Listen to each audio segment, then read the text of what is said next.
Hey friends, welcome to the 2023 Thanksgiving special where you're getting 6 recipes from me today. We're starting off with this greens, so delicious. You're also going to get a cornbread seafood dressing. This is so moist and so good. You're also going to get corn pudding or corn casserole. And what's Thanksgiving without some green bean casserole? This right here, so moist, so cheesy, so bacony, so good. And for you're gonna get 2 desserts, and you're gonna get my no bake banana pudding recipe, which is so delicious. And last but not least, you're gonna get a delicious and simple fail-proof pumpkin pie. So let's get into today's video.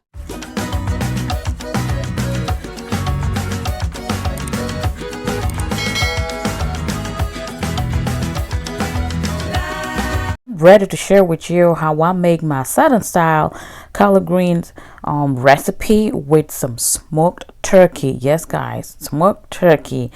It is a really delicious and healthy meal, I must say. The perfect side for any family dinner, lunch, especially during the holiday time.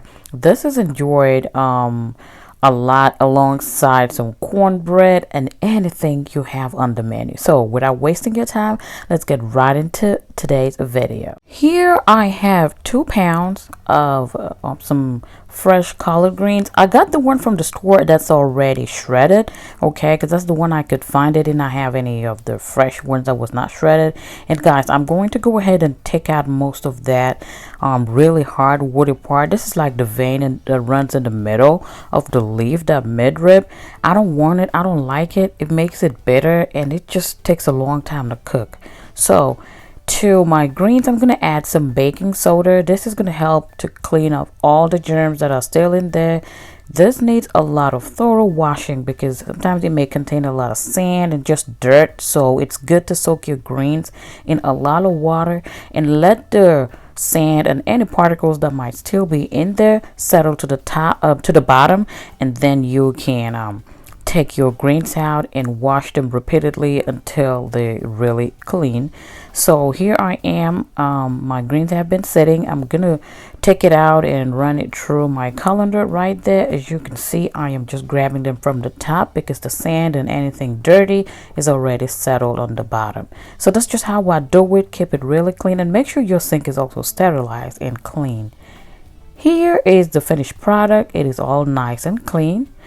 And I would be using some smoked turkey, like I mentioned. Yes, there is no good old collard greens without smoked meat. You can use any smoked meat of your choice, really. You can use smoked ham, turkey necks. I prefer the turkey drumsticks. I get these from my local grocery store, and they already cut it up. The ones that you can get from the usual stores like Walmart and Kroger, it comes as a whole leg. You can also use that, but I prefer these ones because they're already cut and it pairs perfectly. That smoky flavor pairs perfectly in this dish. I'm also going to be using, this is about 1/4 of a cup of diced yellow onions. Now this is the pot that I'm working with today, and to it I'm gonna add some oil. This is just vegetable oil. You can use olive oil or any oil of your choice. And once that heats up, I'm gonna add my onions, and I'm just cooking on low to medium heat because I don't want it to get burnt at this point. I'm also going to add some spice, and here comes 4 cloves of garlic. I am just going to go ahead and roughly just shred it in there. You can also just dice it. It does not really have to be fine. You can just go ahead and dice the garlic in there. And I just keep stir frying it on low to medium heat, and by this time you would also already be smelling that fragrance, and it is time to add our turkey. Look how beautiful she is. Isn't she gorgeous?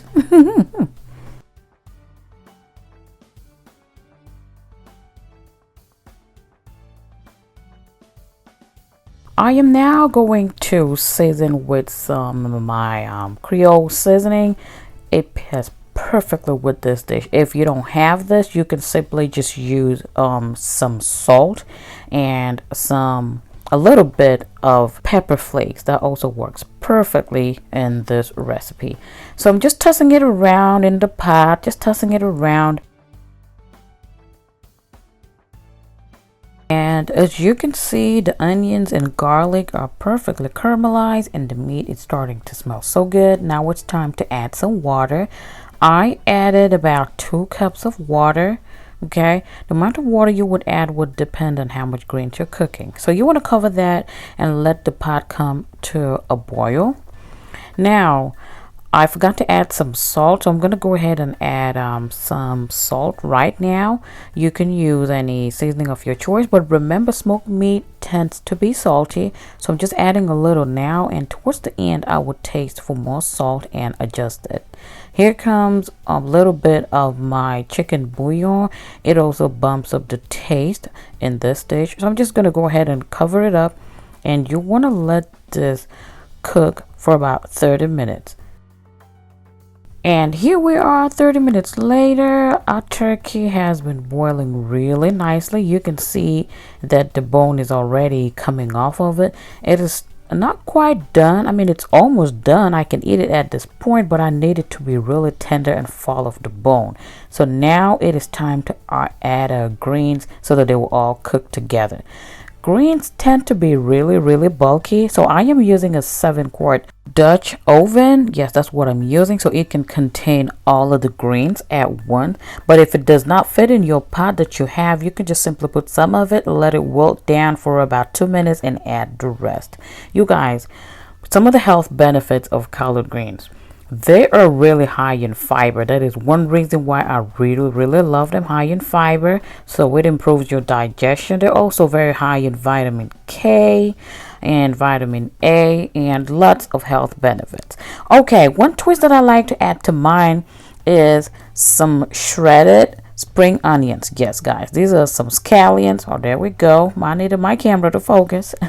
So I'm going to add some scallions, and this is just about I think 3 of it, and I only took the leafy part of some spring onions. Yes, here it is what it looks like. I left the onion part out, and it just tends to add up the flavor. Anytime I'm using smoked turkey, I like to add spring onions. Guys, try it and let me know. This is 30 minutes later after I put in the greens, and I went off camera to try to shred the turkey a little. You can see that the bone has already fallen off, and at this point the meat is really tender, and the greens are almost done, but they're not yet done. They're really tough, so I would first of all go ahead and take out all the bones, because I don't want that. I just want the meat in there, and you can shred it as much as you want, or leave bigger chunks.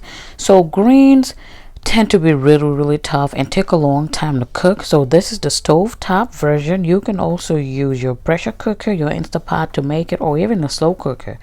So at this point I need to let it cook for an additional time, but I'm going to adjust my spice. And something else that you really need is some vinegar or any type of acidic substance like lemon juice, apple cider vinegar, distilled white vinegar, anything of that sort will work.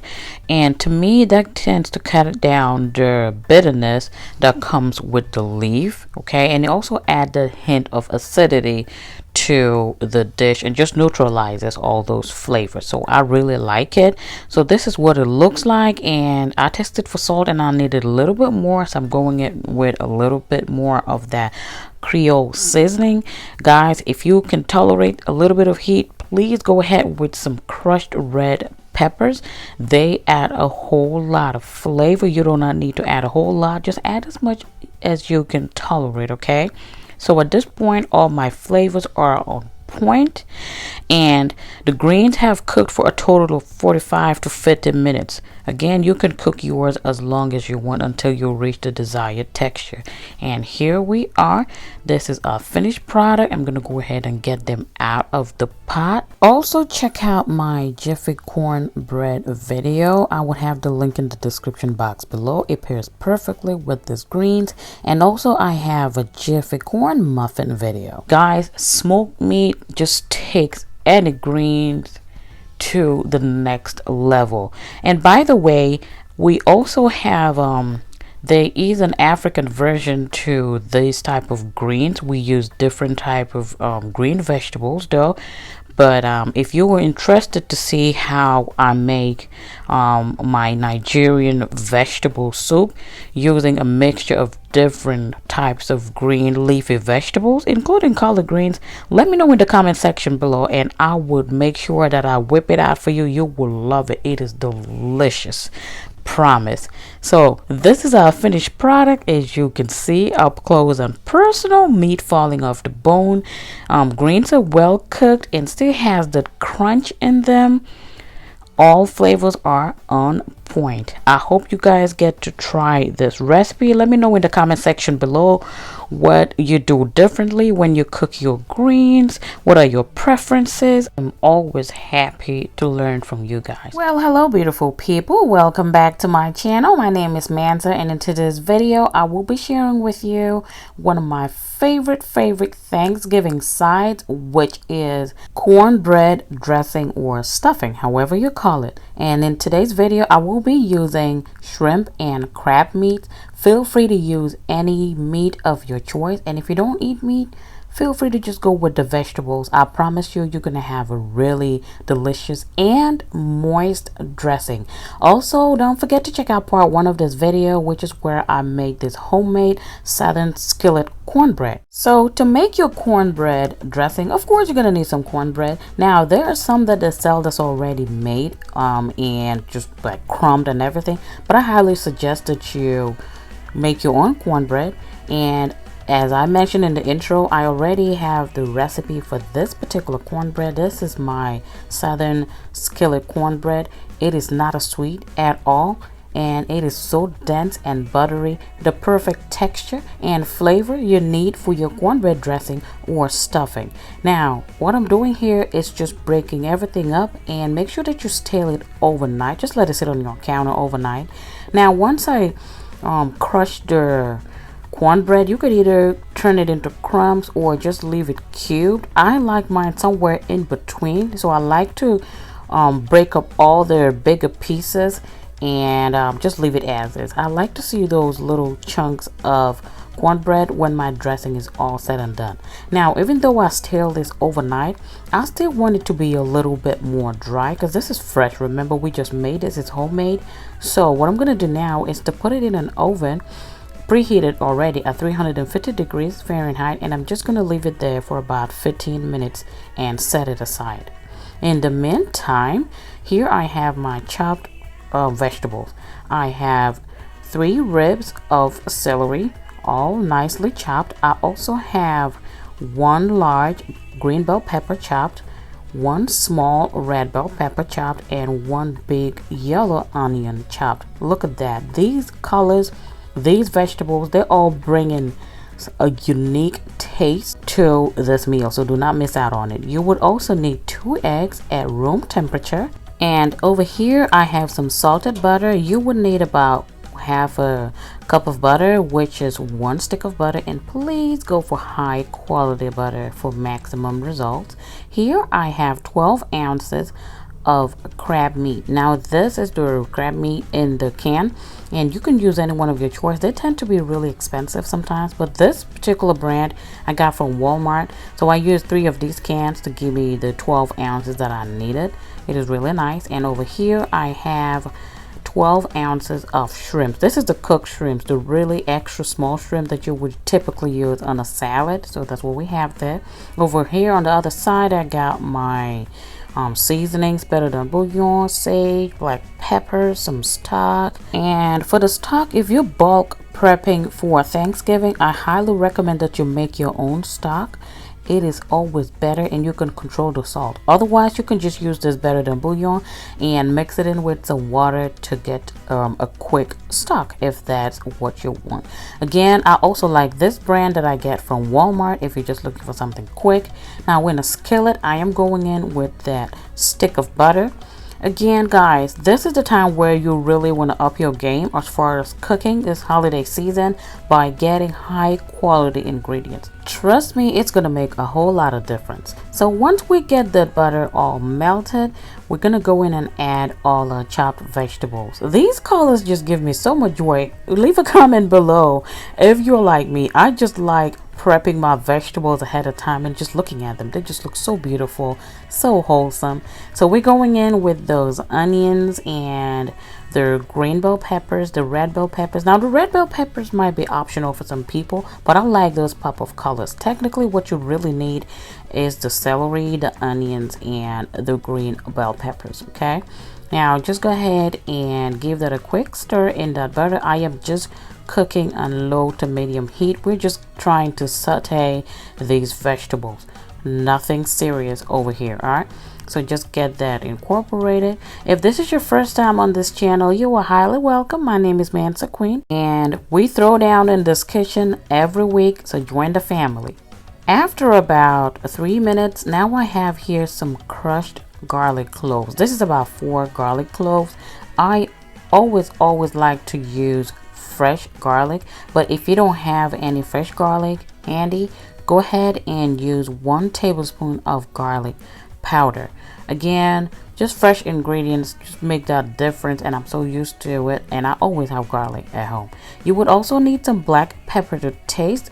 Adjust your seasonings to your own preference. This is just a guide.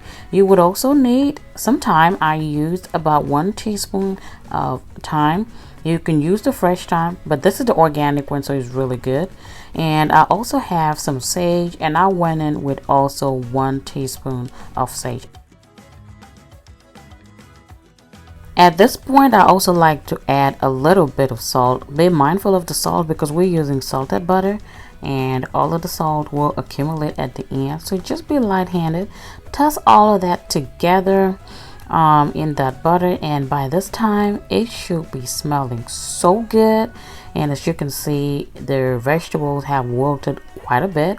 Now it's time to quickly add in our seafood. Now this is cooked like I mentioned, so I'm just trying to bring it up to heat. I like most of my ingredients to heat up before I bake my dressing, so I like to add in my shrimp and whatever meat that I'm using into the sauteed vegetables at this point, just to bring it up to heat. So just toss that in there, and also taste for salt as you go. Now here, this is when I add in 1 tablespoon of my better than bouillon, and this is the chicken flavor. This thing, guys, is so strong, so delicious. It is so delicious. I highly recommend it. They have it in different flavors. Okay, and now I'm also gonna add in the crab meat. Here it goes. Everything is just coming in together. Just toss that all in there. By this time, you can even go ahead and turn off your stove. You really don't need to cook anything any further because this mixture is done, and we should be ready to move on to step 2. So here is our cornbread. It has been in the oven for about 15 minutes at 350 degrees Fahrenheit, and it is now a little bit more dry. Now I use this technique to get the cornbread more dry because the drier the cornbread, the more flavor it's gonna absorb. So this is what I like to do, but still the one that's already made and pre-packaged in the stores, to me it's just a little bit too dry, but it's fine if you use that. Just know that you might need a little bit more of the stock than I would need because I made mine fresh and just stale it overnight. So now put it in a large bowl that you can mix everything together, and then add in those cooked vegetables and shrimp and crab meat, and we at this point we are just ready to mix and blend and tie all those flavors together and get ready to make a bomb dressing. Put all those juices in there. You can see that is mainly coming from the shrimp, and we are not wasting any of it. So delicious.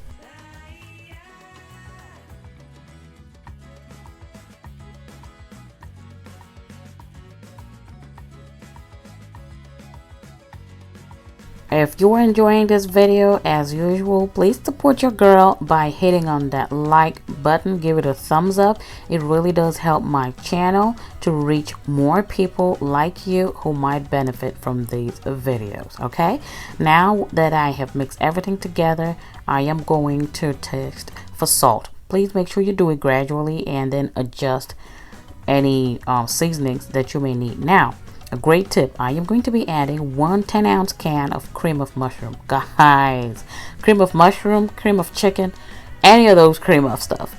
Use 1 can of that, and let's talk about moisture. Let's talk about flavors. Let's talk about texture.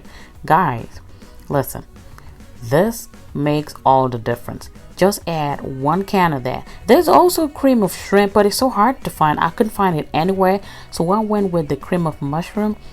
And it has tiny bits of mushroom. If you don't like mushroom, just get the cream of chicken, but I highly recommend adding that. And once we get that in, we will now go in with our stock. Now I recommend you add the stock gradually. The cup contains 4 cups of stock, so I kept adding it gradually. I ended up using 3 cups of stock. Now this would all depend on how you like your dressing when it comes out of the oven. I like mine really moist, but I don't want it mushy at all. So if you like yours a little bit more on the wet side, you can add all 4 cups. Now once you check for salt and everything is on point, now you want to add in the eggs, because once you add in the eggs, you're not supposed to be eating this if you don't want to get sick. So make sure you taste for salt and everything is adjusted and on point according to your palate. And go ahead and add the 2 eggs. Just beat them up lightly and put it in there, and now we're just ready to fold it in together. The eggs act as a binder to hold everything, so that once your dressing comes out of the oven, it's not just going to be falling apart. Now in our 9x13 baking pan, I am going to go ahead and lightly butter it to bake our dressing in there. And also your oven should already be preheated to 350 degrees Fahrenheit so that we can bake this beautiful cornbread dressing. Let me know what your favorite flavor or meat of choice is as far as dressing. Are you a fan of cornbread dressing, or do you prefer the bread, going with the bread to make your dressing? Let me know in the comment section below. What is your family's favorite? What are the favorite things that you like to add in your dressing? I always like to hear from you. So once we get that all smoothened out, it fits perfectly into our 9x13. Now you want to go ahead and cover it up with some aluminum foil. Make sure you cover it up, because this is going to trap in all that moisture and steam so that our cornbread dressing comes out really moist, tasty, and not dry at all. Now we're baking it at 350 degrees Fahrenheit for about 50 to 60 minutes. Mine took about 55 minutes, and here we go. Look at our final result. Talk about colors. You could see those peaks of colors just popping out. You can see some of the shrimp popping out as well. Guys, let me tell you, if you are a fan of seafood, I highly recommend that you add this to your Thanksgiving menu. You would not be disappointed. I promise you, as usual, you would not be disappointed. Now, this is fresh out of the oven. I'm just going to let it sit for about maybe 5 minutes, and we will dig right in and see what we're working with. And here we go. Let's see what it's like. I just like to let it sit so that it would form a little bit more and not just be all over the place. But even though those eggs are gonna get it all together, so here we go. Give it a nice scoop. It is so soft, so moist. And guys, can you see those shrimps, those crab meat, and the vegetables peeking out? This right here, the flavors that we use, those spices that we used, baby, you would not be disappointed. Again, I'm saying it.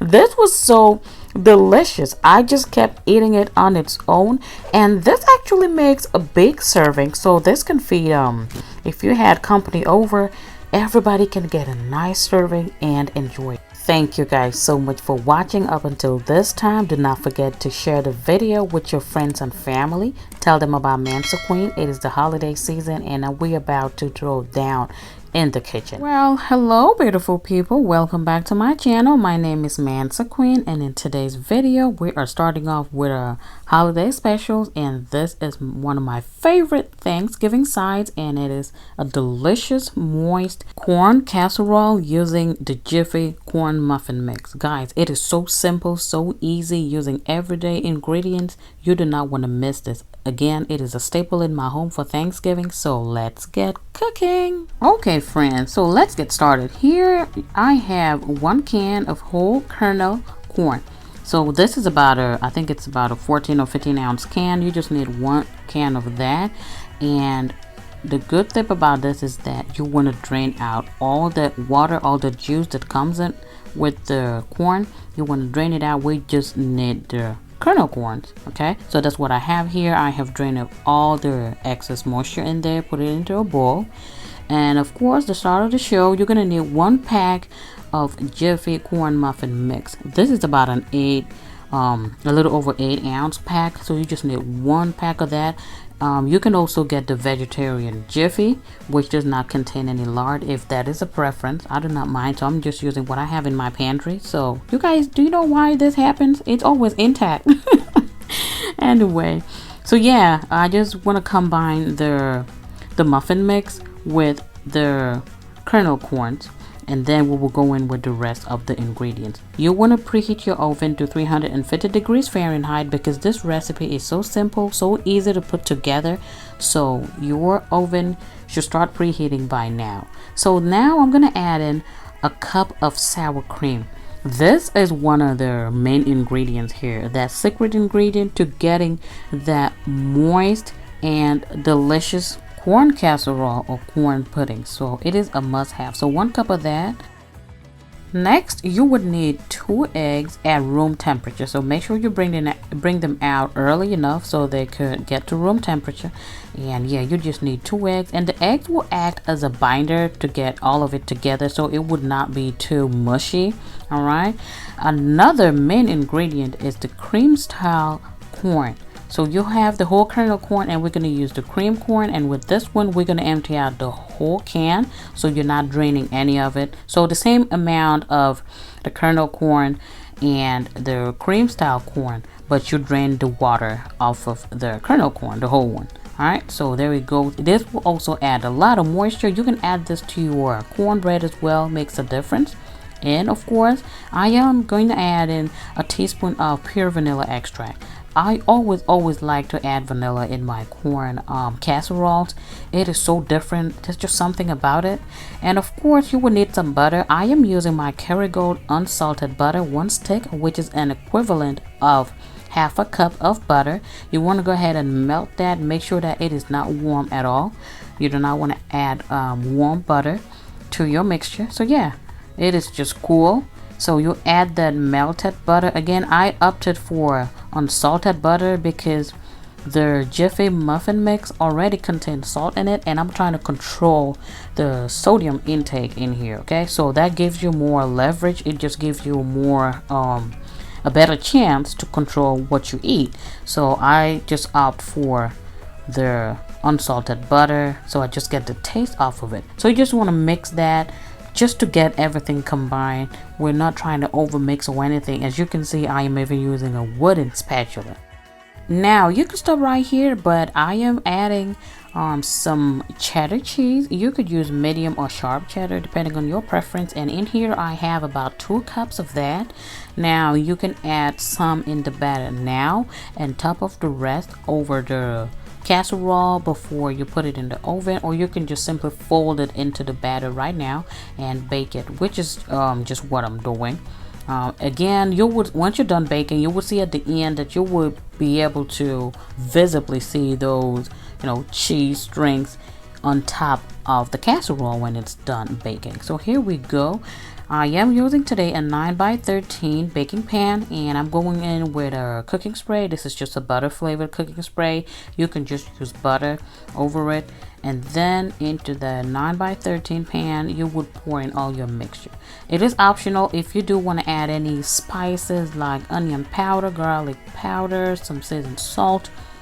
I prefer this method. Honestly, I love the combination of these simple ingredients. It is so delicious, and it pairs beautifully with a whole lot of dishes as a side for Thanksgiving. I also have a homemade version of this, which I would link in the description box below if you want to see how I made this from scratch with no muffin mix. So now into our oven it goes, preheated. I am baking on the middle rack, okay, and we're going to be baking today at 350 degrees Fahrenheit for 45 minutes. It might look a little jiggly at the beginning, but it will set and everything will come together. And here it is, 45 minutes later, moment of truth. You can see those cheese strings just peeking nicely, and this just looks so good. It just forms a beautiful golden brown color, very light, and my whole house smells so good. I am a lover of corn, so I'm just gonna go ahead and let it settle for at least 20 minutes before cutting into it. This will give you more room and more time for the corn casserole to settle, so that you'll technically be able to just scoop it out. So this is what we're working with, guys. If you're enjoying this video, please give it a thumbs up.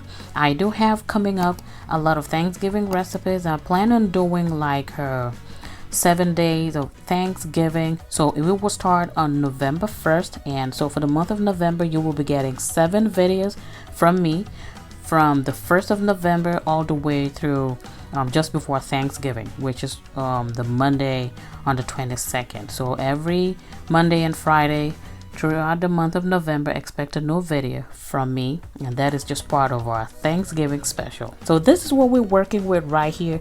That crust right here, you guys, that crust, if you've been following me, you know I'm a crust kind of girl. It is so delicious. And again, you know, cheese contains some salt as well, so that unsalted butter came in so handy. So I highly do recommend that. So this is what it looks like, really nice, creamy. It is not mushy at all. I am not a fan of really wet pudding. I don't like it, so this is just a perfect consistency for me. Really nice. You could see the corn kernels peeking out. That egg is such a good binder. Just 2 eggs you need, and it is just perfect. Well, hello beautiful people, welcome to the first episode of a Thanksgiving special. And in today's video I am going to be sharing with you my ultimate, really easy and simple, creamy, delicious French's green bean casserole. Y'all know that there is no complete Thanksgiving without a good old green bean casserole on that dinner table. So without wasting much of your time, let's get right into today's video. So the first thing I'm gonna do is to put my skillet on that fire, and here I got a tablespoon of butter, and you just need a little bit of butter because we're gonna start by crisping up our bacon. Yes guys, you heard me right. Bacon is gonna add a lot of flavor. Oh goodness, you gotta try your bacon, adding bacon in your green bean casserole. That flavor is over the top. You can use regular bacon if you do not eat pork. By all means, go for turkey bacon or any other kind of bacon that you can have, but I highly recommend that you add bacon. You don't even need a lot. As you can see, I'm only using 3 strips of bacon for this recipe. So you just want to crisp that up. You can see it is nice and crispy, not too dry. So I'm just going to take that out of the oil right there. You could see that the fat from the bacon has rendered, so just put that aside. Do not throw it away. We're going to get back to that. So I'm going to let my bacon sit, and I will shred it into little pieces. So let's move on. Here is my casserole dish that I'm going to be using today. This is about a 2-quart dish. So here I am using 1 10-ounce can of Campbell's cream of mushroom. This is really nice and tasty. If you choose to make your own cream of mushroom, by all means, but I like using this particular brand. It is delicious in my opinion. So just empty out the whole can of that. Next, I'm going to start off with 1/2 cup of milk. I'm starting off with 1/2 cup because I'm eventually going to use 3/4 of a cup. So just stay tuned, stay with me. Here I have some shredded mozzarella cheese, and I am using about 1 cup of that. This is going to add a lot of richness and creaminess and of course cheesiness in this recipe. You're going to need some black pepper to taste. Use as much as you can tolerate. And here is that fat that rendered from the bacon. You only need about a tablespoon of that good old fat, and that's it. It is really rich and delicious. You would taste the difference. Now you would need a tablespoon of either Worcestershire sauce or soy sauce. This is what I had handy, so I'm going in with Worcestershire sauce. As you guys know, I use it a lot in my recipe, so if you never tried it before, please go ahead and try it. Now this is about 2 small cloves of garlic that I crushed, so no more than half of a teaspoon. That's all you need. So this is all I have in here. I'm gonna go ahead and stir up all of that, those ingredients in here. You can see the color is coming from the bacon fat. This right here, it is so good. It is so delicious. If you have never tried adding any type of fat such as bacon, by all means go ahead and try this Thanksgiving. And I'm gonna tell you something, your guests will be happy and you will be happy as well. All right, if you're enjoying this video, please go ahead and give it a thumbs up. Now moving on, we're gonna add in our green beans. I am using this Levis green beans, and it's already cut. I'm using 2 cans of that, but I always like to go ahead and rinse it off camera. We're not forgetting our bacon. I'm gonna have to shred it into little pieces, and look at that goodness. We're gonna add it all in, stir that up into our mixture, and then off camera I went and rinsed my beans. I always like to rinse off my beans if it's canned. I just don't like that liquid that it comes in. So here are my beans, nicely washed. Look at them, just 2 cans, and each can is about 14.5 ounces. So you need 2 of that, any brand of your choice.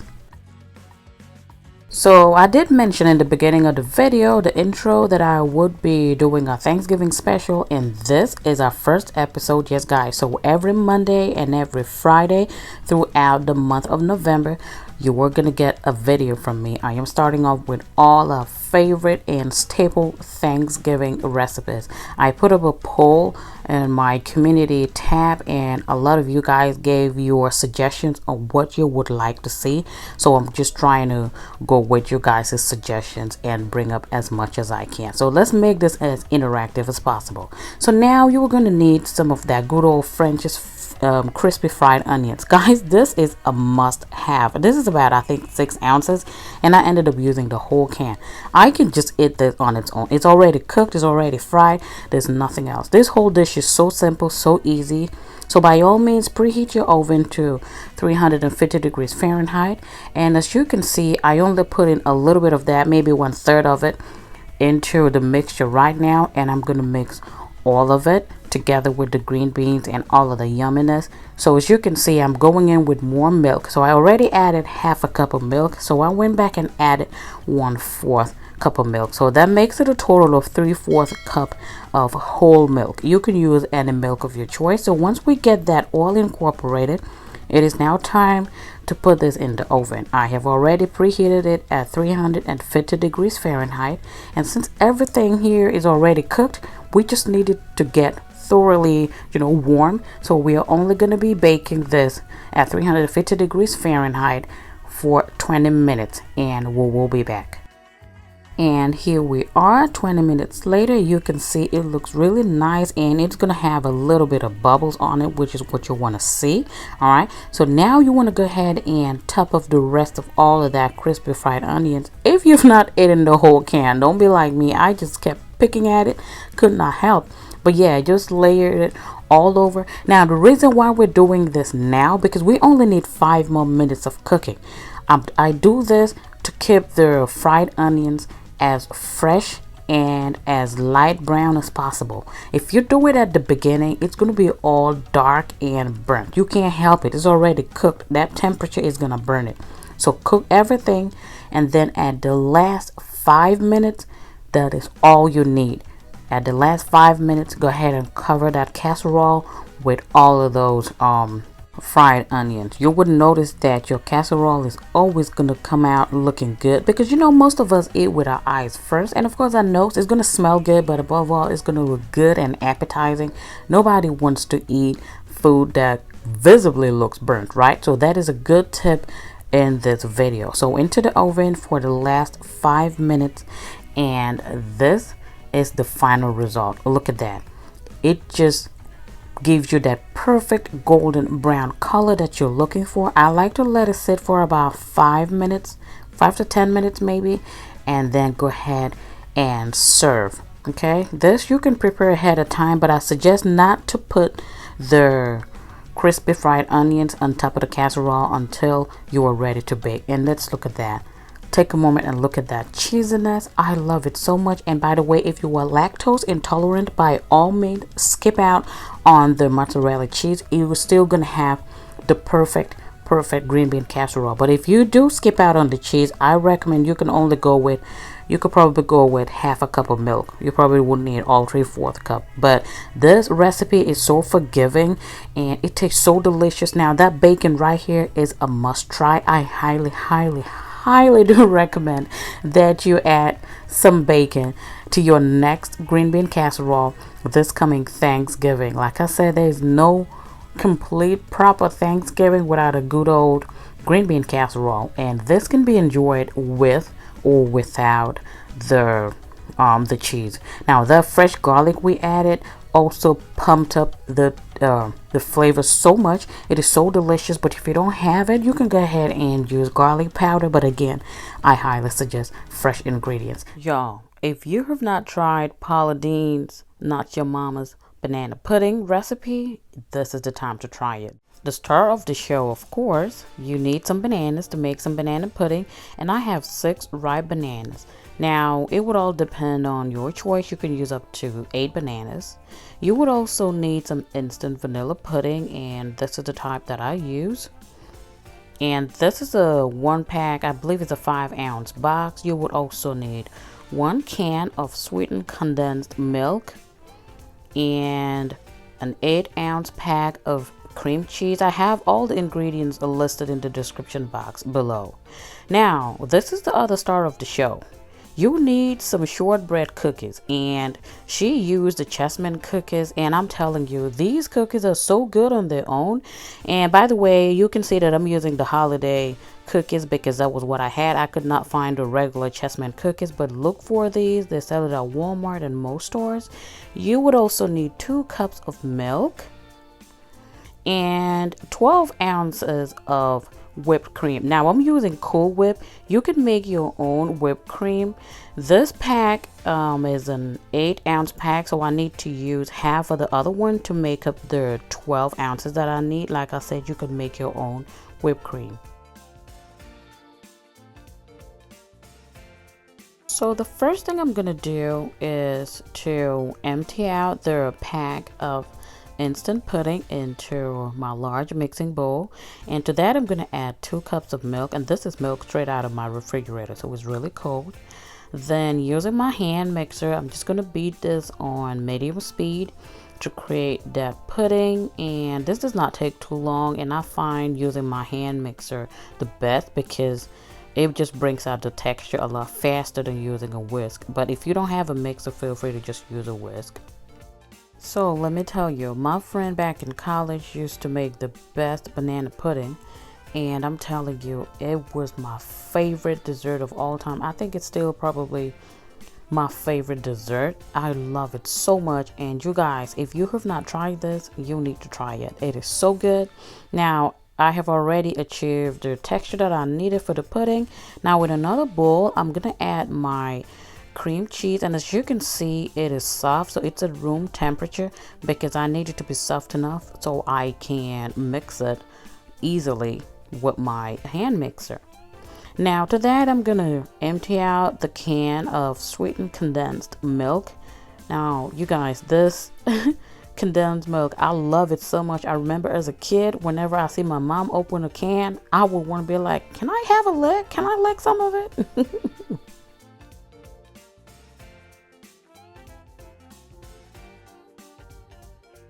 See, I do not like wasting food, so I'm going to scrape the very bottom of that can. Now I'm just going to use my hand mixer and mix this up. All you want to get is a smooth consistency because as you can see, the cream cheese gets lumpy, so you want to incorporate it really good into the milk. So that's all I'm basically doing, beating it on low speed until all those lumps disappear.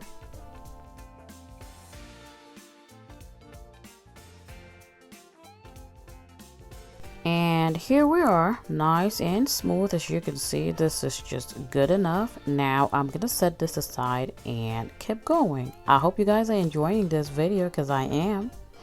Now in another bowl, a bigger bowl actually, I'm trying to combine everything that I have made separately. So I'm pouring out the milk, and I'm also gonna add in the pudding mixture that I made earlier. I'm just using a bigger bowl because this makes a lot of cream, so I'm just using something that can hold everything. Now all you want to do is just mix these two together, that is the pudding and the cream cheese mixture.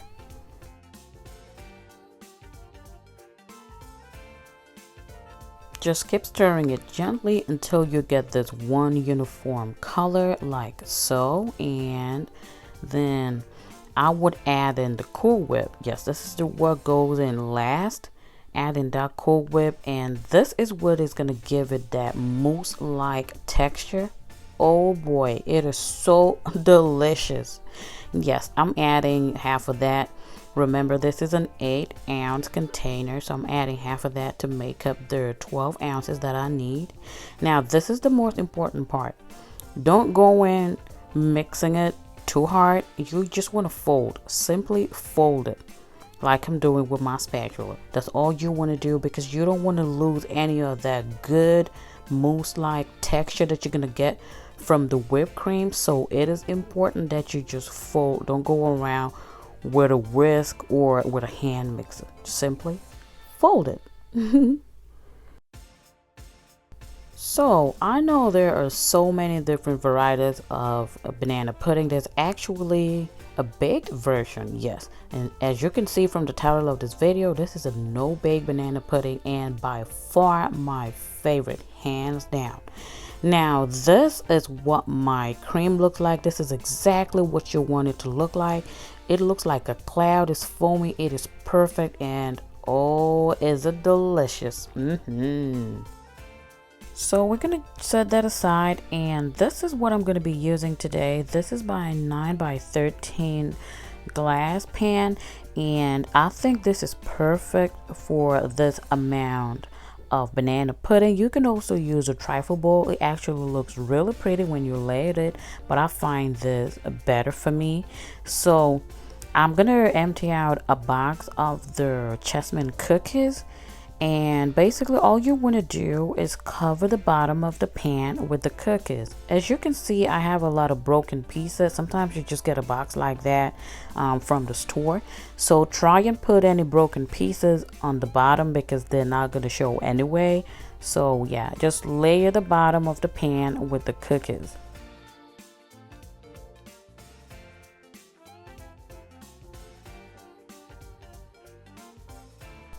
Okay, so I've layered all the cookies on the bottom of the pan. As you can see, it was so hard to resist eating these cookies. Oh boy. Alright, so the next step is to cover these with a layer of bananas. Now, I saved this for last because, you know, bananas tend to change color real fast, and I don't want to add anything to it to preserve the color. So I find that peeling your bananas when you're just ready to layer them is the best technique, because you don't have to do anything. You're simply cutting and putting it right into your pan. Again, the amount of banana that you're going to use will be a personal preference. The recipe calls for 6 to 8 bananas. I only used 6 bananas. So I guess if you like more cookies, you can use up to 3 packs as well, depending on how much layering you want to do. But as you can see, I'm only using 2 packs today. So yeah, just cover the cookies and throw in as much bananas as you want. And I will be right back.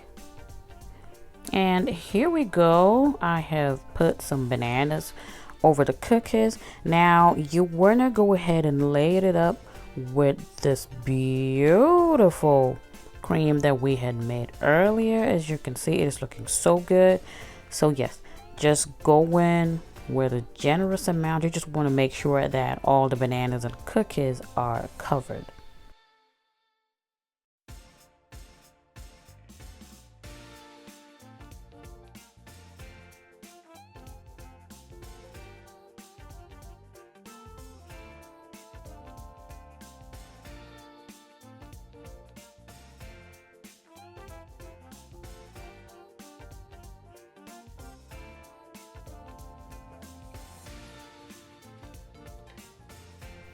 So this is my first layer. Like I said, you can do as many layers as you want, but what I'm gonna do is adding some bananas. I'm not gonna add as much bananas as I did in the beginning because I don't want to have too many bananas, because I don't want it to soak up all the good pudding mix. I like my banana pudding very creamy, so I'm just gonna add just enough bananas.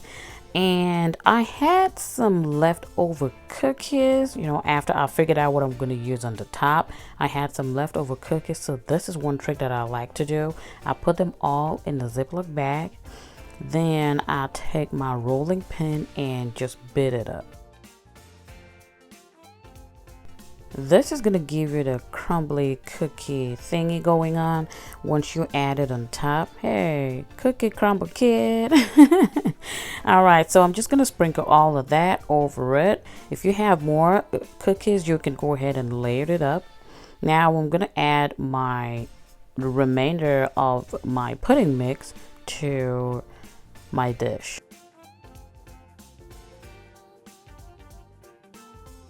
And finally, I am gonna cover it up with the cookies. See why I said save the whole pieces for the top, because this is gonna make it look so pretty.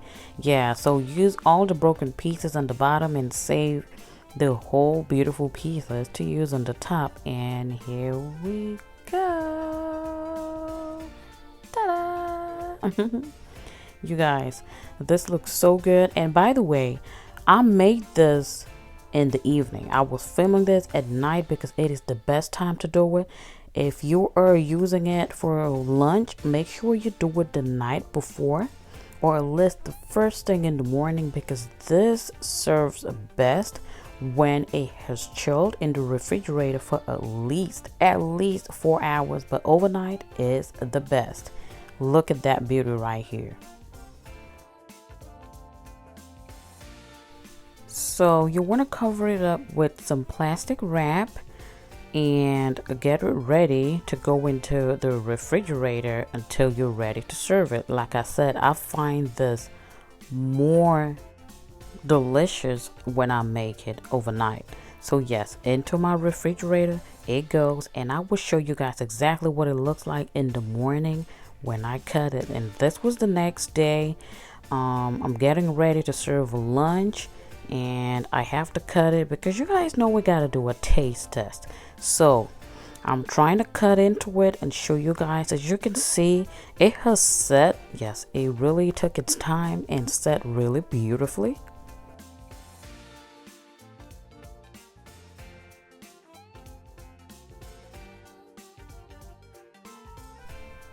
And here we go, guys. Take a look at this. Perfection, like I always say. And it is not just because I'm a foodie, but it's because it is good. Hey friends, so it is still fall and it is still pumpkin season, and in today's video I will be sharing with you a very easy, fail-proof pumpkin cheesecake. So this is a pumpkin pie cheesecake, very easy to make, and as you can see, it is nice and smooth. Add your favorite topping of your choice and have you a delicious Thanksgiving fall dessert. So if you are a lover of cheesecakes and you also like that taste of pumpkin, well, you're in the right place. So of course we're gonna need some pumpkin puree, and I am going with the Tbsp 100% pumpkin, and we're using half a cup of that. And we also would need some eggs. I'm using 2 eggs, and make sure that they are at room temperature, very important. And cream cheese, we would need 2 packs of 8-ounce cream cheese. So that's a total of 16 ounces of cream cheese. I really like to use the Philadelphia brand. It is really nice. Use any brand of your choice, but make sure that it is at room temperature. For spices, you can go with 2 teaspoons of the already made pumpkin pie spice, or go with a blend of spices. I will be going with a blend of cloves, cinnamon, and ginger, and I will let you know what quantity I'm going to be using as we get into the video. Now for sugar, you would only need half a cup of sugar, and trust me, it is going to be sweet and not just overpowering. So for flavors, we are going to be using some pure vanilla extract. We all know the vanilla is always good in desserts, so just 1 teaspoon of that. I also went with 1 tablespoon of all-purpose flour just to give it some stability. Now I'm going with the already made graham crust. This is the pie crust that I just got from the store, and this is a 6-inch graham pie crust. Now if you choose to make your own pie crust, by all means you could get some graham crackers, crush them, add some butter, do your thing and make your own pie crust, but I'm just keeping it simple, and I like this brand. Alright, so now I'm using my stand mixer today to make this so that I could just blend it more easily. So I am starting off with the cream cheese. Again, make sure it is at room temperature. It is so important. Just bring it out ahead of time and let it sit out on the counter so that it would just be nice and smooth and just easier to work with. Again, all the ingredients that I use in my recipes are always listed in the description box below, so just feel free to click on anywhere on the title of the video and a text box would collapse, and that is the description box. Now I am adding my half a cup of sugar at this point, and I just keep blending. You want a cheesecake to be as smooth as possible. My cheesecake would literally melt in your mouth. That is how smooth and flawless you want it to be. All right, so there's no over mixing here. Mix it to be very smooth. Now as you can see, I have blended the cream cheese and sugar, and it is getting really nice and soft, but we're not done yet. I'm just scraping the sides of the bowl. Make sure you do that periodically so that you're getting a more even batter. So we keep mixing. If you are new to this channel, you are absolutely welcome. My name is Mansa Queen. You can feel free to look around. If you see a thing or two that you like, you can go ahead and subscribe. Now over here I am adding the eggs one at a time. So I add in 1 egg and beat it, incorporate it totally, then I go in with the second egg as well. Now here is what it looks like. You can see that our batter is really getting a little looser. It is not as thick once we added the eggs, so just keep beating it. Okay, and now for a pumpkin puree, I like to use half a cup. It just gives you the hint of pumpkin and it's not overpowering, because you know pumpkin has a stronger taste compared to sweet potatoes, so a little goes a long way. So half a cup is just enough. You could save the rest for some muffins or whatever. Now I'm going with some ginger, some cinnamon, and some cloves. Now I used 1 teaspoon of ginger because I want more of that ginger flavor, and then I just split the rest with the other ones. Now for vanilla, I went in with 1 teaspoon as usual. And now that all the spices are in, you want to beat this one last time and everything will be smooth and flawless. So now we are going ahead and pouring the nice, smooth, silky batter all into our graham cracker crust. And now your oven should already be preheated at 325 degrees Fahrenheit. We're baking at a lower temperature today because cheesecake is very delicate, so you want it to bake slow and steady, and trust me, you're gonna love the final results. Now a good tip also is to use a water bath. So what I'm doing here, I use a larger pie dish and I put some water in it, and then I put in the actual cheesecake into the water, so it is not touching the water, but it's like kind of floating on top.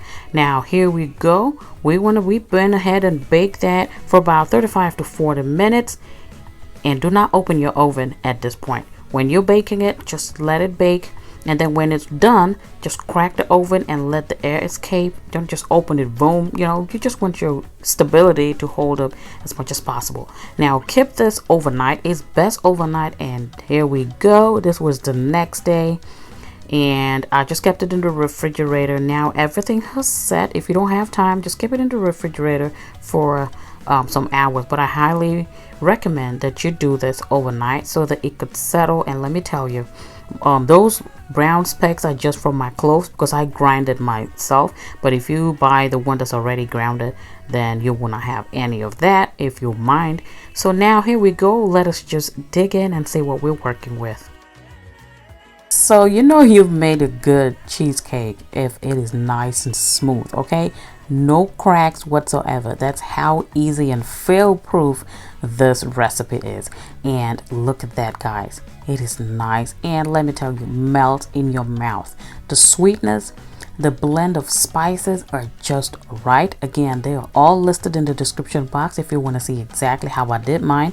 Again, this is a 6-inch graham cracker crust, and as you can see, it is nice and delicious. Serve with your favorite topping of your choice. For me, I like some whipped cream. You can make your own whipped cream or just go with some Cool Whip and just, you know, be generous and just enjoy yourself. Add this to your Thanksgiving list. It is not too late. You could just grab a can of that Libby's pumpkin puree. It is really nice. Everything has been done for you. You just need half a cup, as I show you guys in the recipe. Nice and easy. So I went ahead to just slice them up, and then you could just put a dollop of that good old whipped cream so that your guests can just serve themselves. And look at that, it just looks so presentable, so nice.